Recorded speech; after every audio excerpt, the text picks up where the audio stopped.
Akkam jirtu hordoftoonni fi kabajamtoonni chaanaalii kiyyaa kun guyyaa irraa kanas wanti isin fayyada jedheetii yaada isiniif qabadhee dhufeetiin jira. Guyyaa irraa kana immoo kan isiniif qabadheetii dhufe akkamitti akka bilbila keessan fayyadamuun qarshii argachuu dandeessan isinitti agarsiisa jechuudha. Hojii sekeendii 30 hojjechuudhaan qarshii 5 hanga qarshii 10 akkamitti akka argachuu dandeessan kan isinitti agarsiisu ta'a jechuudha. Itoophiyaa keessa kan jirtanis ta'e iddoo kan biraa jechuudha. Kan isin fayyadudha jechuudha. Hunduma keessaniyyuu kan biraa yoo dhiistan illee kaardii keessan kan isinii fi cufu ta'a jechuudha. Bilbila keessan kaardiitti guuttanii warri fayyadamtan keessumattiyyuu hojii kana yoo hojjettanii sekeendii 30 gidduutti kaardii keessan guuttachuu ni dandeessu jechuudha daawwattoota. Kanaaf baay'ee tokko wanta isin fayyadu jedheetii yaade. Egaan innis maalla kan jedhuu fi appilikeeshinii wayiitu jira jechuudha. Kunooti appilikeeshinii kana buufachuutii qabdu jechuudha. Appilikeeshinii kana keessaa arganna kan jedhuuf immoo telegiraama kiyya jala isiniif nan kaa'a. Appilikeeshinichuma ofiisaa isiniif kaa'a jechuudha. Kanaaf daayirektii adduma jalaatii buufachuu ni dandeessu. Weebsaayitii koo jala immoo isiniif nan kaa'a jechuudha. Karaa yuutuubii galtanii buufachuu warri barbaadan warri telegiraamiin fayyadamne. Kanaaf rakkina hin qabu jechuudha. Karaa barbaadan buufachuu ni dandeessu. Chaanaaliin OTSL saayii kan jedhu karaa telegiraamii immoo kan kooti jechuudha. Kanaaf jooyinii godhaatii telegiraam chaanaalii koo irraa wantoota hedduu barattuunis ni jedha hordoftootiyya. Egaan amma ni eegallachuudha keessoon appilikeeshinichaa itti fayyadamaaf waan isinitti cimu waan isin rakkisu miti jechuudha. Baay'ee tokko salphaadha. Daayirektii bantanii itti fayyadamuudhaaf egaa wanta isin gootanii rejistarii ta'uutii qabdu jechuudha. Akkuma jalqabaa iimoo WhatsAppii garaagaraa banattanii itti banama jechuudha. Lakkoofsa bilbilaa qofaa isin gaafata. Lakkoofsa bilbilaa keessan iddoo kanarratti galchitu jechuudha daawwattootiyya. Kanaaf lakkoofsa bilbilaa kiyyaallee galcheettan isinitti agarsiisa jechuudha. Steepii man ittiin banu kanaatiin banattu jechuudha isinis. Kanaaf na hordoftanii wanta godhedhe kana godhannaan salphaatti isiniif banamaa jechuudha. Amma kun fakkeenyaaf lakkoofsa bilbilaa koo galcheetan jira jechuudha. Lakkoofsa bilbilaa kana akkan galcheen egaa register kan jedhu kanatti bu'a jechuudha. Jalqabaaf gaafa bantan jechuudha. Yoo kanaan dura register taatanii jirtan immoo kunootti loogiin gootu jechuudha. Okay, tuqeetan jira jechuudha register kan jedhu kana. Saniin booda verification code yookiin immoo koodii dijiitii 6 bilbila keessan lakkoofsa bilbilaa ittiin guuttan kanarratti isiniif ergu jechuudha. Kunooti egaa akka lakkoofsa bilbilaa keessan guuttaniin gara kanaa isin fidu koodii dijiitii 6 immoo bilbila keessan irratti isiniif erguutu jechuudha. Kanaaf SMS keessan keessa seenuudhaan ji'oopoolii kan jedhu koodiin isiniif dhufa waan ta'eef isa qopheeffattu jechuudha. Isanii kaa'attu iddoo kanarraa garuu wanti isin filachuutii qabdan jechuudha. Sadan saarraayyuu bara keessan kan itti dhalattan ni guuttu jechuudha. Kan barbaadan galchuutii dandeessu rakkoo hin qabu. Rakkoo isinirratti waan uumu miti jechuudha.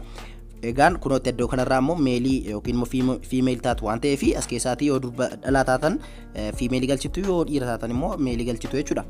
Egaan iddoo kanarraa paaspoortii isin gaafata paaspoortii keessan galchitu jechuudha.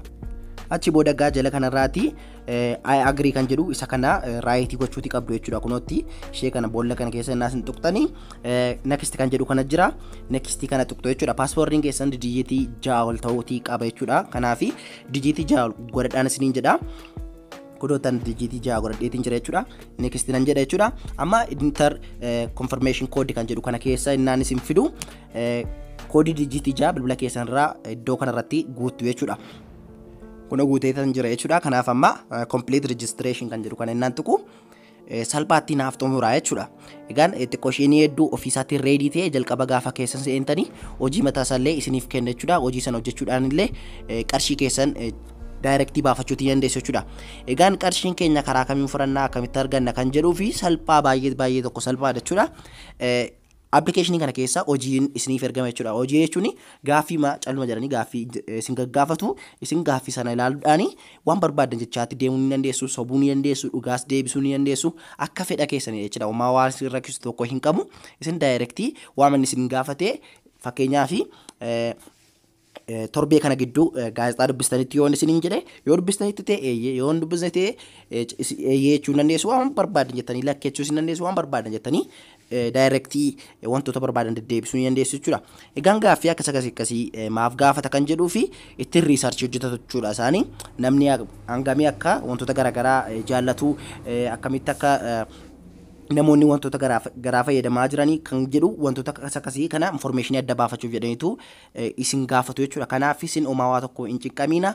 Daayirektii wantoota barbaadan deebisuu dandeessu jechuudha. Birrii keessan immoo karaama kaardii ittiin ji'oopoolii kana banattanii isiniif ergu jechuudha. Kanaaf jalqaba gaafa hojii irratti jettanii isaan kan isaan isiniif erganii birrii kaardii isin ittiin kana marattan irratti direct isiniif galchu jechuudha. Amma isin hojjettan hunda isaa jechuudha.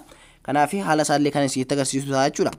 Egaan amma keessan isinsitti jira jechuudha. As keessaa gaa kaaranti baalaansii keessan yookiin immoo qarshii amma keessaa qabdan iddoo kana irratti isiniif barreessaati deema.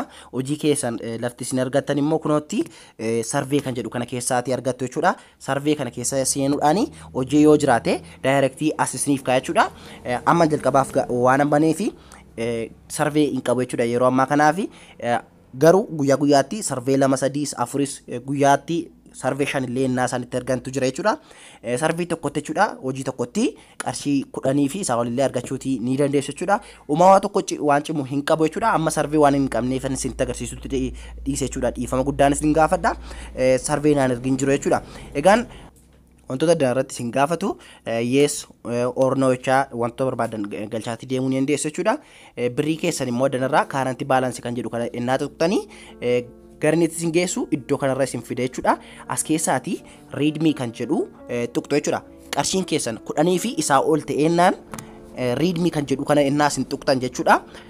Directii bilbila keessan irratti isiniif erga jechuudha birrii. Kanaaf uumamaa tokko waan isin jeequ waan isin rakkisu tokko hin qabu. Yeroo daraa qarshii 10 isiniif erganii Itiyoo Teeleen immoo ofii isaatii qarshii itti isiniif dabalee isiniif erga jechuudha. Electronics top up kan jedhu ni jira jechuudha tajaajilichi. Isa qarshii itti dabaluudhaan illee ofii isaatii isiniif erga jechuudha daawwattoota. Kanaaf addanarraa gaa sekeendii 30 gidduutti qarshii hojjechuudhaan salphaatti argachuutii ni dandeessu jechuudha. Agarsiisuu ta'a jechuudha. Inni kan biraanii hojii kan biraa ilaaluuf jechuudha. Community polls kan jedhu kana keessa seenuudhaan gara kanaatti isin fide jechuudha. As keessaati hojii yeroo taanu keessatti isiniif dhufanii guyyaa ammamii akka afanii wajjin iddoo kanarraati isiniif kaa'e jechuudha. Kanaaf addanarraati wantoota barbaadan ilaalaa hojii akka bakkamii akka jirullee hubachuutii ni dandeessu jechuudha adda jala. Kanaaf hojiidha jechuudha. Amma isin agartan kuni hojii innaan isin jedhu waan amma sekeendii 30 gidduutti deebistan jechuudha. Hundisaayyuu gaaffiin hundisaa sekeendii 30 gidduutti deebi'a jechuudha. Kanaaf sekeendii 30 gidduutti qarshii 10 fi isaa ol argachuutii ni dandeessu jechuudha hordoftoota. Egaan gaaffii isin addanarratti deebistanii afaan Amaariffaa fi Ingiliffaan filachuutii dandeessu jechuudha kan isinitti toleeni. Kanaaf afaan Amaariffaa fi Ingiliffaan kan isinitti toleen deeffachuutii dandeessu jechuudha gaaffii hundasaayyuu. Egaan akka isinitti tole abdiin qaba jechuudha. Egaan yeroo taanu keessatti immoo kan kana caalaa barnoota ajaa'ibaa kan biraadhaan deebinee galagarruutti nagaannaaf turaa isinan jaaladhaa isirin kabajaa. Bye bye.